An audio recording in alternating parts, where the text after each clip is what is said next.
Hello guys, welcome to back my YouTube channel Pinkesh mathematics class. आप लोग तो कैसे हैं? तो उम्मीद करते हैं आप लोग बहुत ही ज़्यादा अच्छा और स्वस्थ होंगे।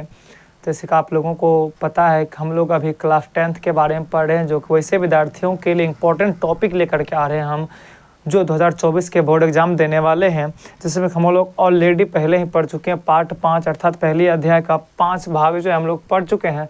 अब अगला भाग लेकर के आए हैं पार्ट 4, जिसमें कि इसमें 1.3 का इम्पोर्टेंट क्वेश्चन पढ़ रहे थे। तो उसमें से बहुत सारे क्वेश्चन हम लोगों ने डील किया था। उसी में से कुछ और महत्वपूर्ण प्रश्न है। देखिए, आप लोगों का क्वेश्चन कुछ इस प्रकार से, क्या क्वेश्चन है? सिद्ध कीजिए कि 3 + √2√5 एक अपरिमेय संख्या है। ठीक है, तो ये कह रहा था। तो लेकिन हम लोग क्या जानते थे? तो इसको दो ही तरह सिद्ध कर सकते थे। या अगर मान लो कोई व्यक्ति सामने वाला कर हम सही है, या फिर सामने वाला सही है, तो देखिए उसको दो तरह से सिद्ध कर सकते हैं। या फिर वो सही कर तो उसके अनुसार अनुकूल चलेंगे, या फिर वो सही कर तो हम गलत लेके चलेंगे, उसको गलत मान के। तो ऑटोमेटिक अगर वो गलत लेके चलेंगे, अगर गलत नहीं होगा तो इसका मतलब वो सही होगा। या फिर वो सही लेकर चलेंगे, वो सही होगा तो सही होगा, अगर गलत होगा तो सही नहीं है।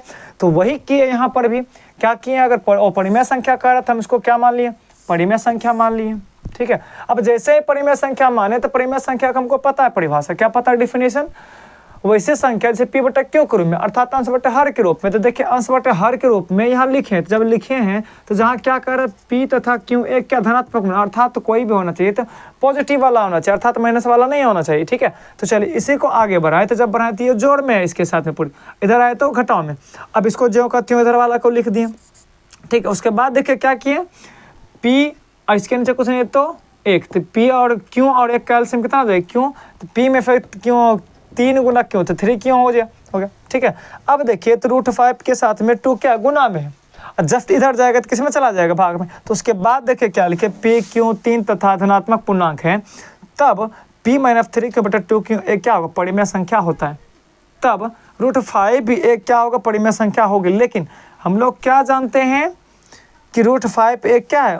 अपरिमेय संख्या। इसलिए हम लोग कह सकते हैं अपरिमेय संख्या नॉट इक्वल टू परिमेय संख्या। तथा उसके बाद देखो हम लोग क्या किए थे, ये और ये बराबर नहीं है। तो लेकिन उसके बाद क्या ऊपर पढ़ रहे थे, तो एक परिमेय संख्या था। हम लोग उसको गलत साबित करना चाहें तो गलत तो साबित नहीं हुआ।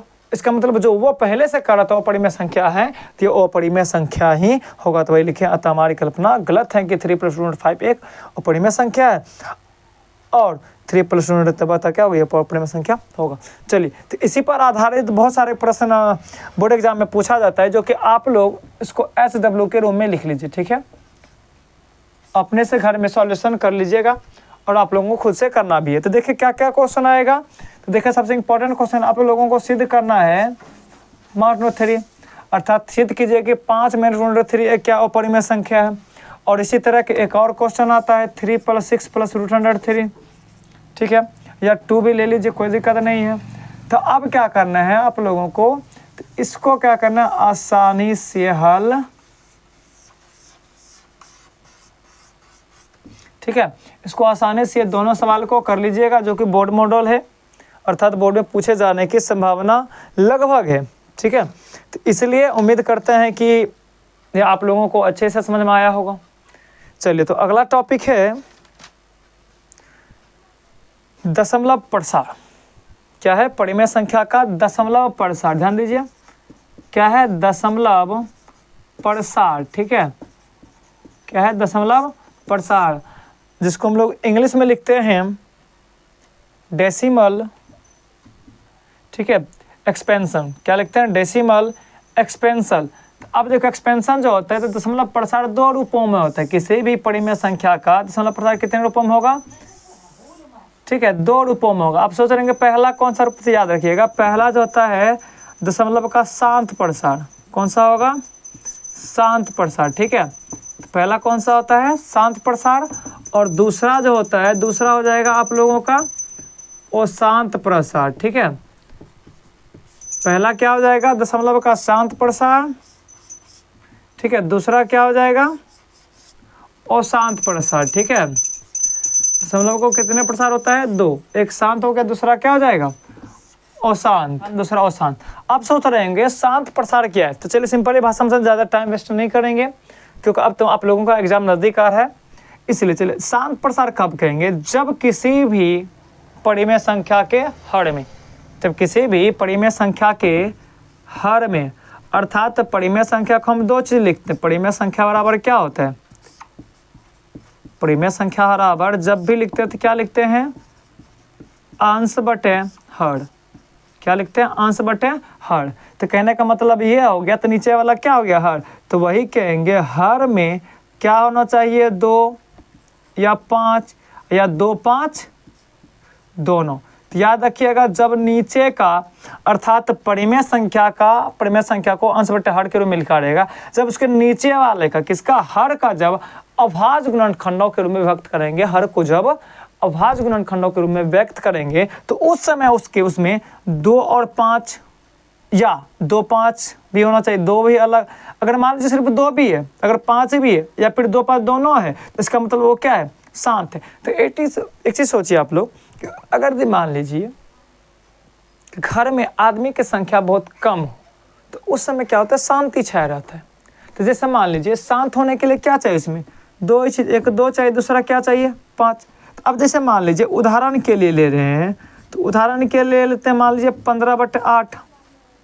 अब देखिए जब इसके नीचे वाला का पढ़ेंगे तो 8 को हम लोग क्या लिख सकते हैं, तो 8 का जब अभाज्य गुणनखंड करें कितने बार में, 4 बार में, 2 से कितने बार में, 1। तो अर्थात क्या है बोलिए तो 2 गुना 2 गुना 2, अर्थात 15 बटा कितना, 2 पर पावर 3। तो अभी क्या बता रहे थे, यही ना बता रहे थे। तो आप लोगों को हर में कम से कम कितना आना चाहिए, उसके 3, अर्थात 2 5 या 2 5 दोनों, तो यहाँ 2 आया। तो इसका मतलब हम लोग कह सकते हैं, अतः इसका दशमलव प्रसार क्या है, इसका दशमलव प्रसार क्या होगा, शांत होगा। क्या होगा, शांत होगा। ठीक है, ये पहला उदाहरण था। अब दूसरा उदाहरण मान लीजिए 15/6 है। अब ये शांत है और शांत है, सबसे पहली बात इसको काटना पड़ेगा। तो काटिए, कितने बार में, तो 5 से कट जाएगा 3 बार में और 2 बार में, 3 दूना 6, 3 5 15, तो ये क्या 5/2। तो इसका मतलब ये क्या होगा, शांत होगा। ठीक है, तो अर्थात शांत और अशांत के बारे में अच्छे से क्लियर हो गया होगा। ठीक है, तो अर्थात शांत होने के लिए क्या चाहिए, तो देख लीजिए क्या चाहिए। ये जो इसको डार्क कर रहे हैं इसको ध्यान में रखिएगा, शांत होने के लिए 2 और 5 उसके हर में चाहिए, बाकी ऊपर पे कुछ भी रहेगा तो उससे हमको कोई मतलब नहीं है। अब देखिए अशांत होने के लिए क्या चाहिए, तो ऑटोमेटिक बहुत सारा संख्या रिपीट होगा जिसका पूर्ण आवरण होगा, तो उसी को हम लोग क्या कहेंगे, अशांत कहेंगे। तो जैसे मान लीजिए तो 1/3 ले लीजिए। अब देखिए जब 3 में भाग देंगे तो 0.333 इस तरह से आते रहेगा। अगर मान लीजिए 20 में 6 से भाग दे रहे हैं तो क्या आएगा, देख लेते हैं। देखिए 6 तिया 18, फिर 2 आएगा दशमलव बैठाने के बाद 6 तिया 18, अर्थात ये 3 जो है आप लोगों का आते रहेगा 0.333। तो कहने का मतलब तब जाकर के हम लोग क्या कहेंगे, अशांत आवृत्ति है। कौन सा आवृत्ति है, अशांत है। इसका दशमलव प्रसार क्या है, अशांत। डायरेक्ट बोल सकते हैं उसको, क्या बोल सकते हैं, इसका दशमलव प्रसार क्या है, अशांत है। ठीक है, चलिए उम्मीद करते हैं लगभग इस चैप्टर का सारा क्वेश्चन आप लोगों को अच्छे से समझ में आ गया। अब देखिए इस चैप्टर से कुछ टॉपिक ऐसे भी, कुछ प्रश्न ऐसे भी हैं जो कि बार बार रिपीट होता है। अब देखिए कैसे, तो अगर मान लिए 1.8 इस तरफ दे देगा, को पी बटा क्यों के रूप में लिखिए, को पी बटा क्यों के रूप में लिखें। देखिए इस तरह का क्वेश्चन पी बटा क्यू के रूप में लिखने के लिए आप लोगों को बार बार रिपीट करे क्वेश्चन, जो कि इस क्वेश्चन में उतना कोई जान है नहीं, बहुत आसान सा क्वेश्चन है। तो चलिए हम लोग देखते हैं तो क्या लिखा हुआ है, तो 1.8 पर रेकरिंग। तो इतना याद रखिए कि इसको 2 तरीका से बना सकते हैं, एक शॉर्ट ट्रिक होता है, एक शॉर्ट तरीके से संक्षिप्त में, दूसरा होता है लॉन्ग। तो चलिए हम लोग बनाएंगे किससे, शॉर्ट ट्रिक से। तो अब बताइए, तो इतना याद रखिएगा, जब दशमलव को उड़ाएंगे, जब किसी भी संख्या पर दशमलव के बाद अगर रेकरिंग नहीं है, अर्थात बार का चिन्ह नहीं है, तो उसको हम लोग क्या कहेंगे, उसके बदले याद रखिएगा दशमलव के बदले उस समय 1 और उसके बाद जो होता है 0 लिखते हैं। लेकिन अगर दशमलव के बाद जितने संख्या पर रेकरिंग होगा उतनी अंक, अर्थात जितने अंक पर रेकरिंग होगा उतने ही अंक नीचा में 9 लिखाएगा। अगर मान लो 1 अंक पर एक रिंग है, 8 पर एक रिंग है, तो इसका मतलब 1 अंक पर एक रिंग है, तो इसका मतलब कितना 9 होगा, 1 9। और उसके बाद दूसरा कंडीशन क्या है, तो चलिए इसको पहले लिख लेते हैं, तो 18 आ जाएगा 9। अब माइनस सोच रहेंगे क्या करना पड़ेगा, तो देखिए माइनस करना क्या पड़ेगा, अगर मान लीजिए यहाँ क्या लिखा हुआ है 8, अर्थात जिस भी संख्या पर एक रिंग होगा, जिस अंक पर एक रिंग होगा, उसको छोड़ करके बाकी जितने भी अंक होगा सबको क्या करना है, घटा देना। तो अगर मान लीजिए 8 के पहले क्या था, 1 था, तो इसको लिखेंगे, तो आप घटा दीजिए, तो 18 में से घटेगा कितना, 17, बटे कितना आ गया 9। तो ये आसानी से बन गया। और याद रखना ये जब भी पूछेगा तो कितने नंबर में पूछता है, 2 मार्क्स का होता है। कितने मार्क्स का, 2 मार्क्स का पूछता है, और जब भी आएगा तो।